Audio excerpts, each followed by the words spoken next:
Buenas tardes, vamos a rezar juntos un ratito como hacemos cada día. Hoy celebramos a San Juan María Vianney, patrono de los sacerdotes, un cura con el cual muchos nos hemos identificado porque tenía dificultades para los estudios, tuvo problemas en el seminario, lo consideraban no demasiado inteligente. Sin embargo, en un pueblito perdido donde fue enviado, ya sacerdote, convoca multitudes que vienen de todos lados a escucharlo, a confesarse, muchas horas atendiendo el confesionario y también a pedirle consejo. Así que agradezco desde ya y pido sus oraciones, no solo por mí, sino por los curas, especialmente en este día. Leemos un pasaje del capítulo 16 del Evangelio según San Mateo. Al llegar a la región de Cesarea de Filipo, Jesús preguntó a sus discípulos: ¿Qué dice la gente sobre el Hijo del Hombre? ¿Quién dicen que es? Ellos le respondieron: unos dicen que es Juan el Bautista, otros Elías y otros Jeremías o alguno de los profetas. ¿Y ustedes? Les preguntó: ¿Quién dicen que soy? Tomando la palabra, Simón Pedro le respondió: Tú eres el Mesías, el Hijo de Dios vivo. Y Jesús le dijo: Feliz de ti, Simón, hijo de Jonás, porque esto no te lo ha revelado ni la carne ni la sangre, sino mi Padre que está en el cielo. Y yo te digo: tú eres Pedro, y sobre esta piedra edificaré mi iglesia, y el poder de la muerte no prevalecerá contra ella. Yo te daré las llaves del reino de los cielos. Todo lo que ates en la tierra quedará atado en el cielo, y todo lo que desates en la tierra quedará desatado en el cielo. Entonces ordenó severamente a sus discípulos que no dijeran a nadie que él era el Mesías. Desde aquel día Jesús comenzó a anunciar a sus discípulos que debía ir a Jerusalén y sufrir mucho de parte de los ancianos, de los sumos sacerdotes y de los escribas, que debía ser condenado a muerte y resucitar al tercer día. Pedro lo llevó aparte y comenzó a reprenderlo diciendo: Dios no lo permita, Señor, eso no sucederá. Pero él, dándose vuelta, dijo a Pedro: Retírate, ve detrás de mí, Satanás. Tú eres para mí un obstáculo, porque tus pensamientos no son los de Dios, sino los de los hombres. Palabra del Señor. Las distintas opiniones acerca de Jesús las hemos escuchado ya en alguna oportunidad, algunos incluso no creyentes. Escuchamos que Herodes creía que Juan el Bautista había resucitado porque lo había mandado decapitar y escuchaba las maravillas que Jesús hacía. Y también otras en función de la experiencia del pueblo de Dios, de los profetas, entonces imaginaban que era algún profeta. Hay que decir que ninguna es absolutamente acertada, son aproximaciones.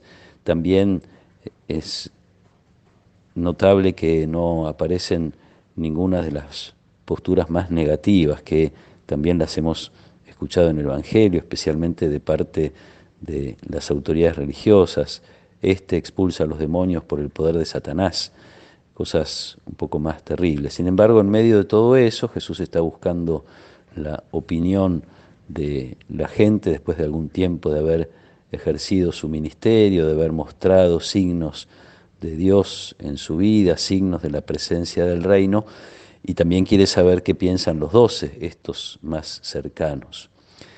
Pedro parece haber entendido todo, porque hace una profesión de fe que uno diría es impecable. Es el Mesías, es decir, el ungido, pero entiende que no es el ungido como estaban acostumbrados a conocerlos, ungidos por otros seres humanos, ungidos con aceite para determinadas tareas como el ser profetas, el ser sacerdotes, el ser reyes. Entonces, este Mesías con poder político es el que Jesús quiere que eviten tener presente en su ministerio. Por eso les ordena severamente que no digan a nadie que Él es el Mesías, por estas falsas comprensiones.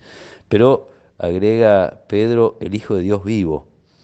Quiere decir que ya sabe Pedro que no es un ungido como los demás, es Dios el que unge a Jesús y lo envía.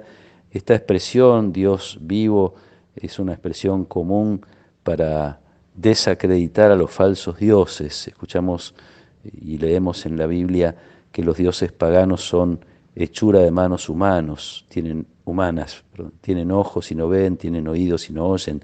El Dios de Israel es el Dios verdadero, es el Dios vivo. Entonces, la profesión de fe de Pedro, como digo, es impecable porque, como reconoce Jesús, está inspirado por Dios. No es la carne ni la sangre, sino mi Padre quien te ha revelado esto. Pero inmediatamente se revela que todavía no es suficiente o que todavía no entendió Pedro ese camino del cual empieza a hablar Jesús. A partir de este momento, desde aquel día, dice el Evangelio, Jesús comenzó a anunciar a los discípulos su pasión, el camino de la pasión. Y ahí Pedro se revela, se opone, intenta detenerlo a Jesús y se gana, digamos, este reproche fuerte de Jesús: ve detrás de mí, Satanás. Se pone delante con un obstáculo y Jesús le ofrece, le propone ponerse detrás como un discípulo. Todavía tiene mucho que aprender. Pero sin embargo Jesús le da un lugar especial en la comunidad. Tú eres Pedro, sobre esta piedra edificaré mi iglesia.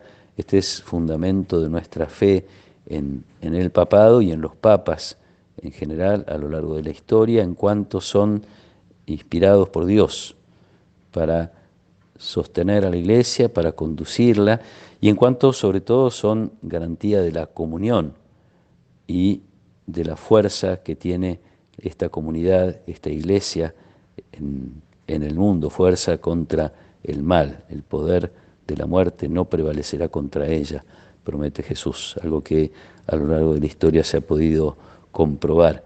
A pesar de las debilidades de los papas, a pesar de las debilidades de los hombres, de los seres humanos, sea cual sea el lugar que ocupemos en la iglesia, a pesar de nuestras debilidades, por el poder de Dios se garantiza este triunfo sobre el mal y sobre la muerte.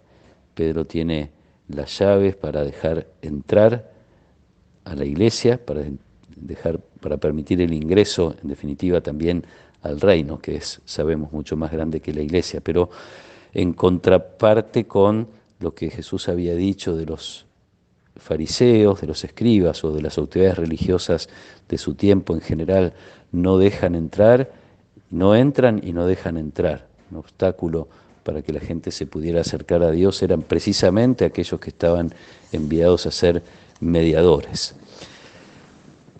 Demos gracias a Dios por este regalo que hizo y que hace constantemente a la iglesia. Pidámosle que nuestra fe siga firme en la certeza de que Dios es quien conduce a la iglesia a través de personas con sus limitaciones, con sus pecados, etcétera, pero sigue siendo quien garantiza la fortaleza, quien garantiza la estabilidad, quien garantiza la comunión en la iglesia, y pidámosle también que nos permita a nosotros ser instrumentos de esa comunión, donde sea que nos toque estar en la iglesia, reconocer a este Señor, que es el Mesías, que es el Hijo de Dios, que es el que nos convoca para ser parte de esta comunidad y también nos invita, como a los discípulos, a ser quienes van detrás de Él aprendiendo, y también, como los discípulos irán comprendiendo, también muchas veces a compartir ese camino de la pasión, ese camino doloroso a través del cual Dios se hace presente en el mundo. Que el Señor nos acompañe en esta tarde, que Él nos proteja y nos bendiga. En el nombre del Padre, y del Hijo, y del Espíritu Santo. Amén.